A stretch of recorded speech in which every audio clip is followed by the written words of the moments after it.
So, hello, dear students, welcome all. Today, we are starting a new segment which is daily AIA PGET practice questions. And in every segment, we will discuss 10 MCQs. And to appear for that test, you have to go through Apt Ayurved app for daily live test course. The target will be 10 questions and the time limit will be 15 questions. And how you have to give the test? First, you have to download the app from Google Play Store. Then you have to sign up. Next step will be to enroll to daily live test. And then you have to start appearing for the test. And last will be check solution with us on our YouTube channel. So we will now begin with our first segment. So the first question is ओज संबंधी असत्य कथन है। यह question शरीर क्रिया से लिया गया है। अब ध्यान दीजिए, जब हम ओज के बारे में पढ़ते हैं तो ओज के बारे में चरक संहिता कियत शीर्षीय अध्याय में एक कथन आया है, दैट इज सर्पी वर्ण मधुरसम लाजगंधी प्रजायते। तो यहाँ पर अभी जो हमारे सामने चार ऑप्शंस है, हमें इनमें से असत्य कथन चुनना है। असत्य मीन्स इनकरेक्ट स्टेटमेंट। तो हमारा श्लोक क्या कहता है? सर्पी वर्ण मधुरसम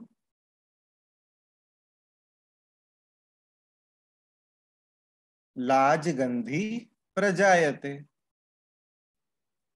तो हमें इसमें से ही आंसर मिलने वाला है। अब सर्पी वर्ण है तो यहाँ पे देखिए पहला स्टेटमेंट क्या है? ओज का वर्ण सर्पीवत होता है, बिल्कुल सही स्टेटमेंट है ये। ओज का गंध मधुवत होता है, जी नहीं। ओज का गंध क्या होता है? लाज गंधी होता है। लाज मीन्स धान के लावा की तरह। तो ये हमारा असत्य कथन है। लेकिन फिर भी हमें सेकंड स्टेटमेंट में ही सही आंसर मिल गया। इसका मतलब ये नहीं कि बाकी के दो ऑप्शंस नहीं पढ़ेंगे हम। अभी हम सी स्टेटमेंट भी पढ़ेंगे। ओज का गंध लाजवत होता है, ये बिल्कुल सही है। ओज का रस मधु होता है, ये भी सही है। तो हमारा क्वेश्चन क्या कहता है? ओज संबंधी असत्य कथन है, तो इसका आंसर क्या रहेगा? Option B. Correct students? चलिए अब हम उसका रेफरेंस भी देख लीजिए। चरक सूत्र 17/75 कियत शीर्षीय नामक अध्याय में आपको ये श्लोक मिल जाएगा। चलिए अब नेक्स्ट देखते हैं, लघु पंजिका नामक टीका के टीकाकार कौन है? ये क्वेश्चन कहाँ से लिया गया है? आयुर्वेद इतिहास में से लिया गया है। तो मैं पहले इसका सही उत्तर आपको बता देता हूं, उसके बाद हम एक एक ऑप्शन डिस्कस करेंगे। इसका सही उत्तर है ऑप्शन सी, भास्कर। ठीक है, तो भास्कर ने लघु पंजिका के टीकाकार हैं। अब सबसे पहले पहला ऑप्शन देखते हैं, जेजट। जेजट ने क्या किया है? बृहत्त्रयी पर टीका लिखी है। बृहत्त्रयी पर किसने टीका लिखी है? जेजट ने लिखी है। इसके बाद गयादास, गयादास में न्याय चंद्रिका।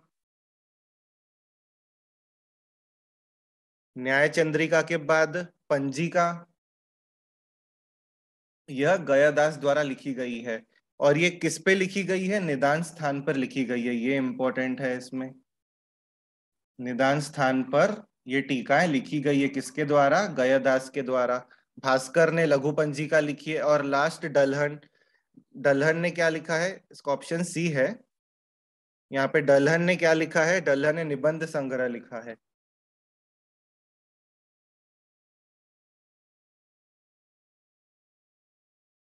तो ये हमारा बाकी कंपैरेटिव भी हो गया।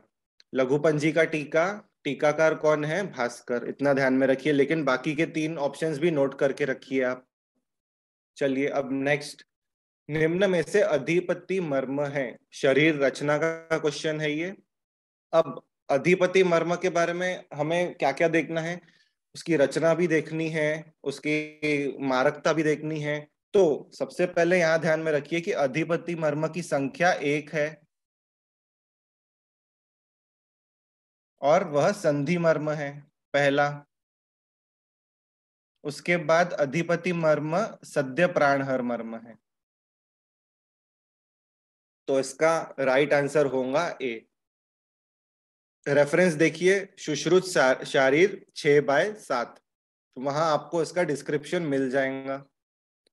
चलिए अब नेक्स्ट क्वेश्चन देखते हैं। निम्नलिखित में से किस निघंटु में अभाव वर्ग का वर्णन किया गया है? ये क्वेश्चन द्रव्य गुण का है। अभाव वर्ग ये सिर्फ एक ही निघंटु में दिया है, दैट इज भाव प्रकाश निघंटु। इसका सही उत्तर क्या है? ऑप्शन सी, भाव प्रकाश निघंटु में क्या दिया गया है? अभाव वर्ग। चलिए अब नेक्स्ट देखते हैं हम, मैच द पेयर्स। इसमें मैं आपको पूरा क्वेश्चन पढ़ के बताऊंगा, चारों ए सूची एक सूची दो ये भी पढ़ूंगा, और हम देखते हैं कि क्या इसका सही उत्तर है। तो प्रश्न ऐसा है, चरक अनुसार सूची एक को सूची दो के साथ सुमेलित कर सही विकल्प का चयन करें। चरक पूर्वार्ध, जब हम चरक पूर्वार्ध पढ़ते हैं बीएमएस सेकेंड ईयर में, तो वहां का ये क्वेश्चन है। तो सूची एक में क्या है? अनुमान के आधार दिए हुए हैं, और सूची दो में अनुमान द्वारा ज्ञेय भाव दिए हुए हैं। तो सूची एक क्या है? आमोद, संतोष, विषाद, अविषाद। और सूची दो में क्या है? धैर्य, भय, प्रीति, हर्ष। तो जब आप चरक विमान चौथा अध्याय पढ़ेंगे तो उसमें अनुमान द्वारा ज्ञेय भाव 32 बताए गए हैं। ठीक है, तो उसमें जो हम पूरे के पूरे 32 है ना, वो हम याद करते हैं एआईपीजीटी पॉइंट ऑफ व्यू के लिए।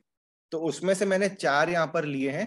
तो सबसे पहले आमोद जो है वह किसके द्वारा ज्ञेय भाव है? वह हर्ष के द्वारा है। तो इसका हो जाएगा ए का 4। संतोष, संतोष का क्या है? प्रीति।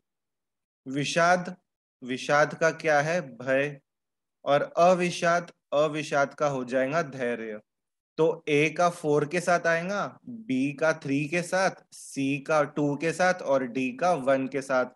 तो यहाँ हमारा इसका सही आंसर होगा ऑप्शन डी।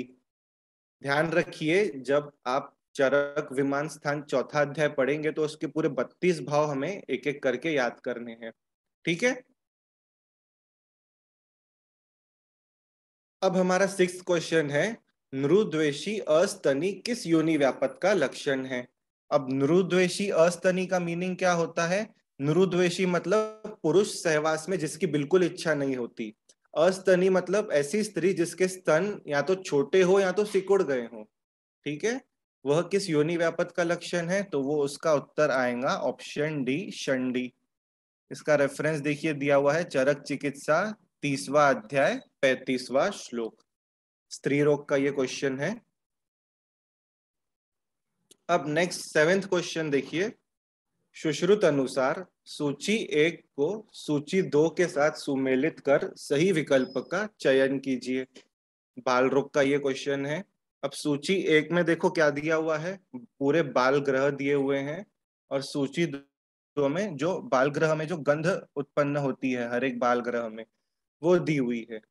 अब सूची एक में देखो क्या है, मुखमंडिका, पूतना, अंधपूतना, नैगमेश।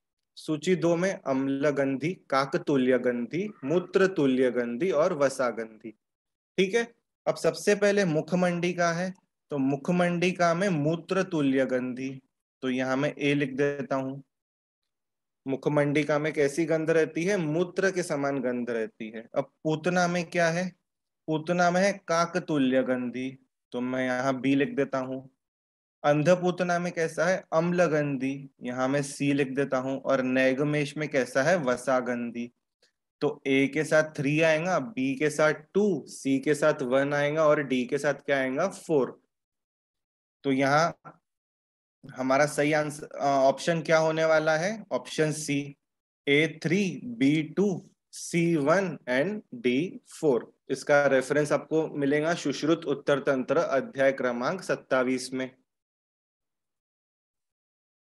अब हमारा नेक्स्ट क्वेश्चन है जो कि स्वस्थ वृत्त से लिया गया है, निम्न में से त्राटक के कितने प्रकार होते हैं?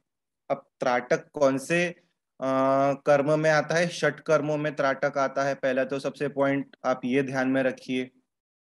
और त्राटक के 3 प्रकार होते हैं, बाह्य त्राटक, इसके बाद मध्य त्राटक, और उसके बाद अंतस्थ त्राटक।